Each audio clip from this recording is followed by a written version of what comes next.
Ja, hallo zusammen, ich bin Tobias. Und ich bin die Anna und es freut uns, dass ihr heute wieder dabei seid. Ja, und wir zwei sind immer noch zusammen auf dem Pfälzer Mandelpfad unterwegs. Wir laufen Etappe 2 und 3 heute und die gehen von Klein-Karlbach nach Bad Dürkheim und von Bad Dürkheim nach Neustadt an der Weinstraße. Ja, wir sind auch schon mittendrin dabei, mittlerweile sogar schon auf der dritten Etappe. Ja, und wenn ihr wissen wollt, wie der Weg so ist, Bleibt dabei und wir schauen es uns gemeinsam an.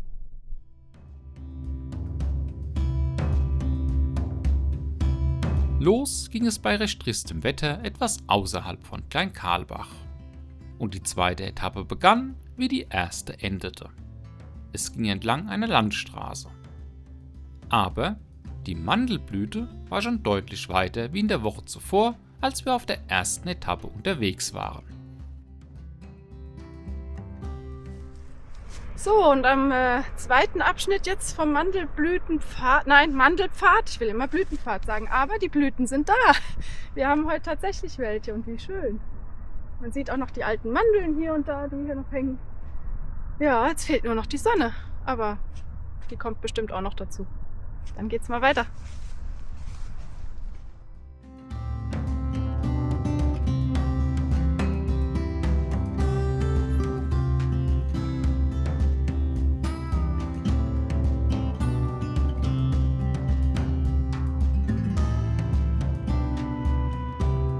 So erreichten wir nach kurzer Zeit Bobenheim am Berg und wanderten zügig hindurch. Ob der Wegführung schwelgte Anne in Erinnerungen an vergangene Wanderabenteuer. Radweg, Radweg, Kilometer über Kilometer. Erinnert ein wenig an Abschnitte vom slowenischen Juliana Trail, genau, der war's.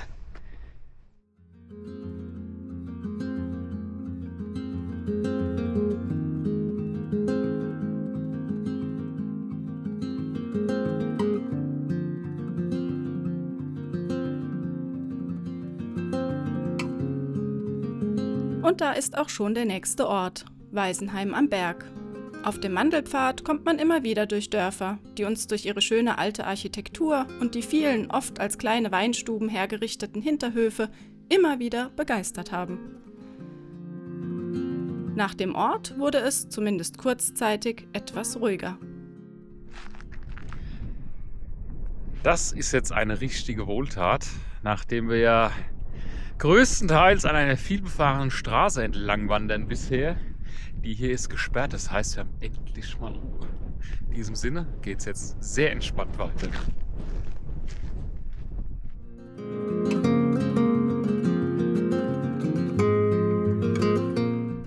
Hier ist auch Wein überall. Rechts und links und alles, ganze Ebene voll gepflastert. Naja, ist ja auch bekannt für seinen Wein, die Pfalz. Für ihren Wein, logischerweise.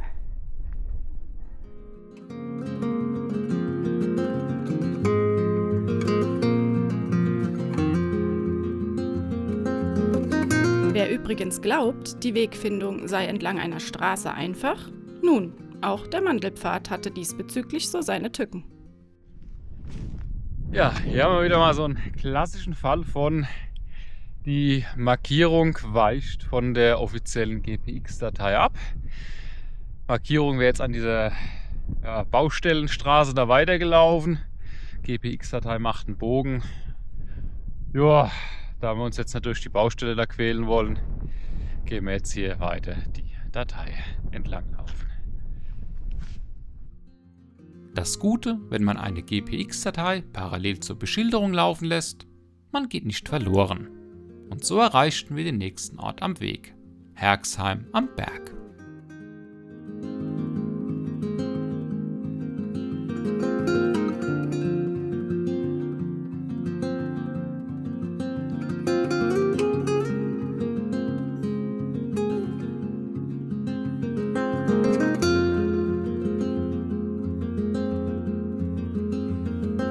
Und da war sie wieder, die vielbefahrene Straße.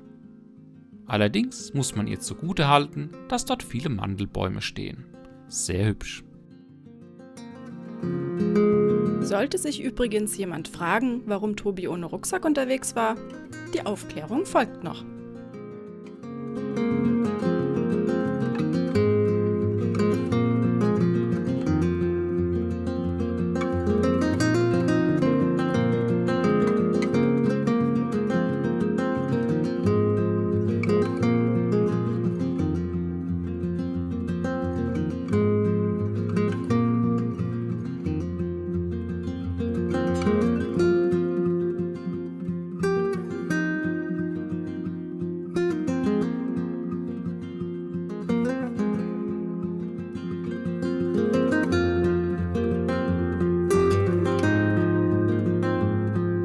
Nach Kallstadt kam eines der Highlights auf dem Mandelpfad.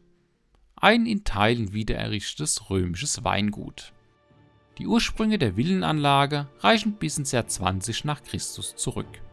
Ihr seht, schon die Römer wussten, dass man in der Pfalz ein gutes Tröpfchen anbauen kann.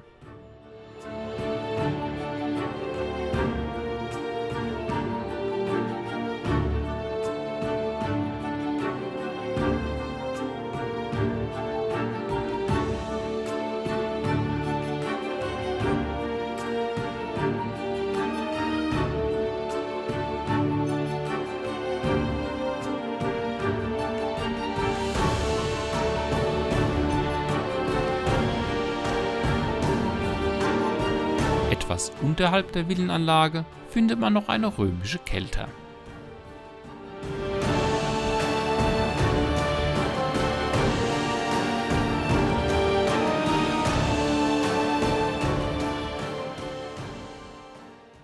Nach so viel Historie brauchte Tobi erstmal ein Päuschen und genoss dabei die Aussicht.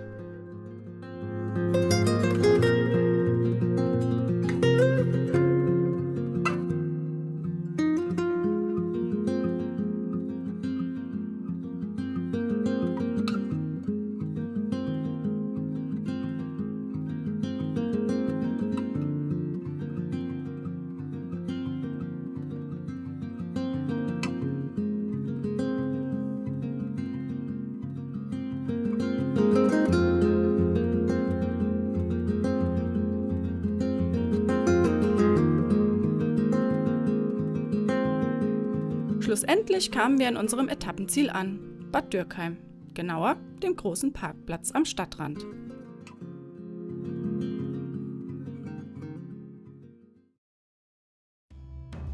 Weiter ging es nun bei schönstem Wanderwetter in Bad Dürkheim.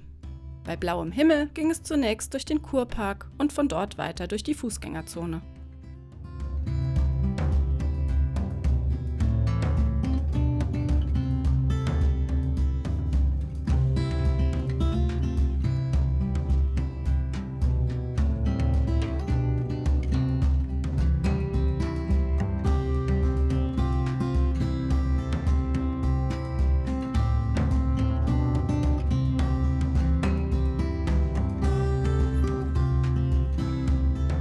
Palmen scheint es hier fast so gut zu gefallen wie den Weinstöcken.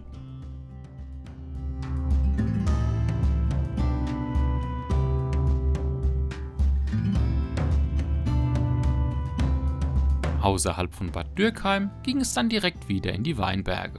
Mit anderen Worten, wie tags zuvor hinter Kallstadt begonnen, entfernte sich der Weg etwas von der Straße. Immer wieder eine Wohltat.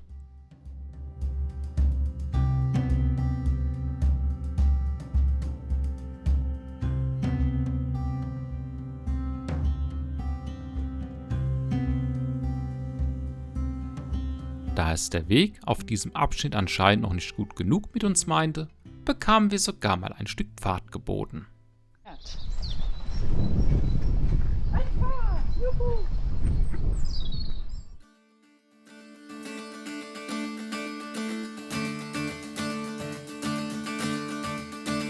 Und weil wir von Weg und Wetter gerade so verwöhnt wurden, ging es genauso gut weiter. In Wachenheim ging es ein Stück entlang der ehemaligen Stadtmauer und von dort aus auf fast geradem Weg hinauf zur Wachtenburg, einer Burg aus dem 12. Jahrhundert.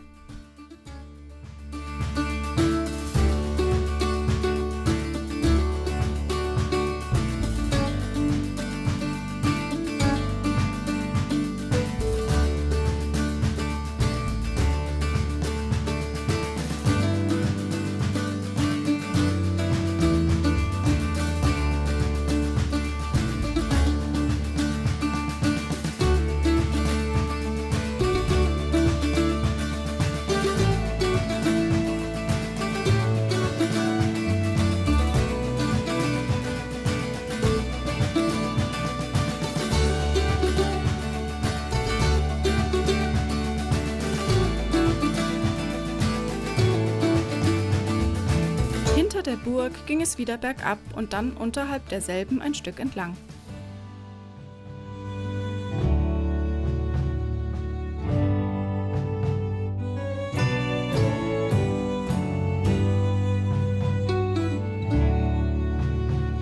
Hier seht ihr übrigens die schönste Weinsicht der Pfalz aus dem Jahr 2016. Der Weg führte nun weiter durch Weinberge, nach wie vor fern der Straße und mit schöner Aussicht.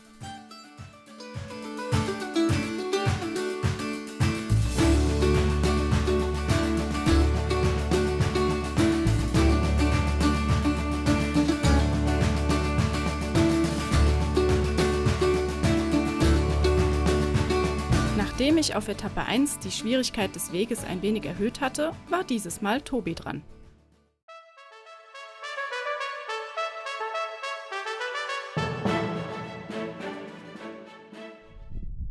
Extra Höhenmeter.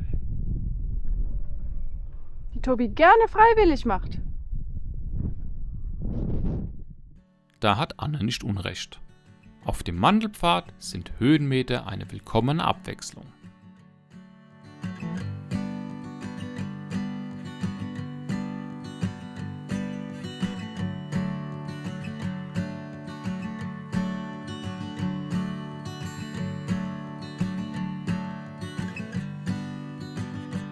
Nun erreichten wir Königsbach und gleich war es wieder vorbei mit dem ruhigeren Wandern.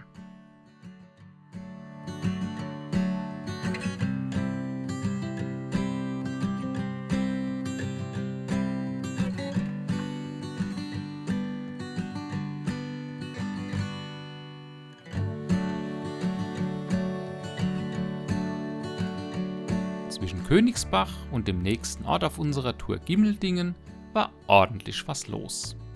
Kein Wunder bei der schönen Mandelblüte.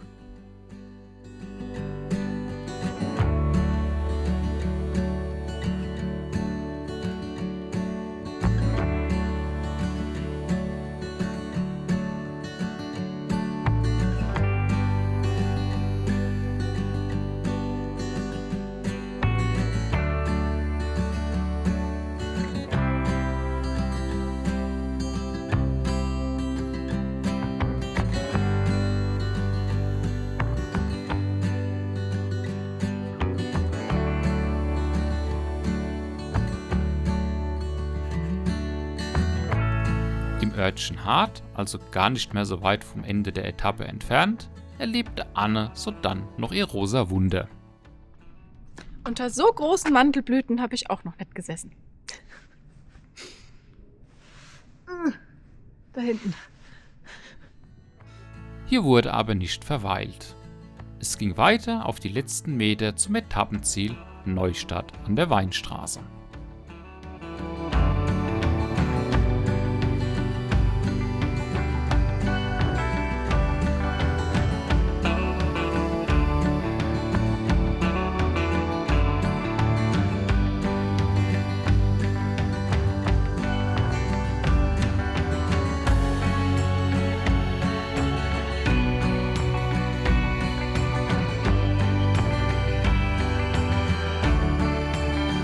Der Mandelpfad verläuft von Bockenheim an der Weinstraße entlang des Pfälzerwaldes bis zum Deutschen Weintor in Schweigen-Rechtenbach an der deutsch-französischen Grenze.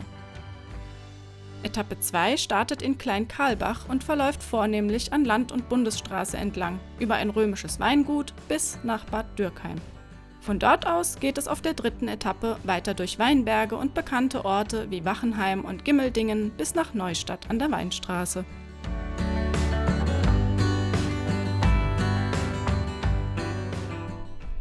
Ja, da haben wir es fast geschafft. Etappe 2 und 3 des Pfälzer Mandelpfads. Wir haben jetzt noch ein paar hundert Meter bis nach Neustadt an der Weinstraße. Ja, Anne, was würdest du sagen?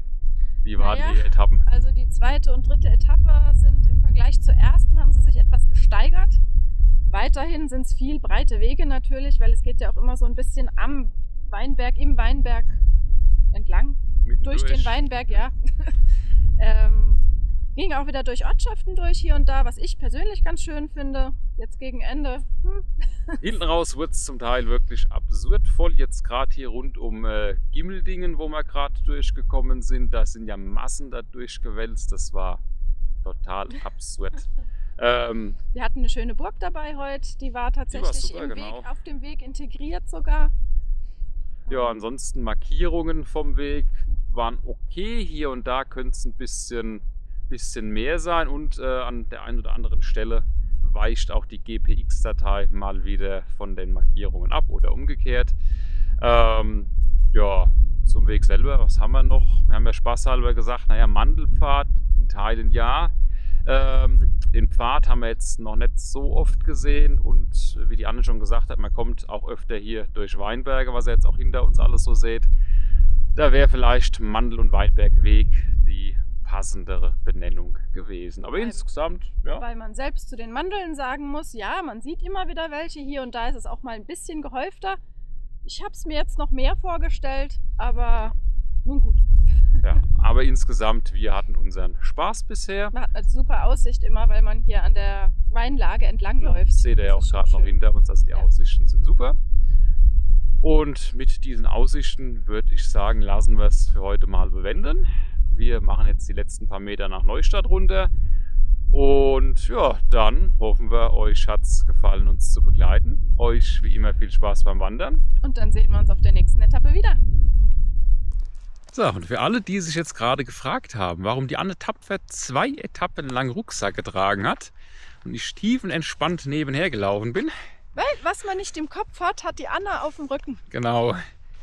Wir sind erstmals mit dem Camper unterwegs und da gab es beim Packen ein paar Abstimmungsschwierigkeiten. Ich ging davon aus, mein Rucksack ist schon im Auto und ja. Also sagen wir es mal so, ich hatte alles dabei. Tobi nicht. Ich nicht, aber die Kamera, die Und war am wer Start. hat es am Ende bezahlen dürfen? Naja, ich habe jetzt trainiert. Ja, gut, aber dann haben wir es jetzt endlich. Alla, bis dann.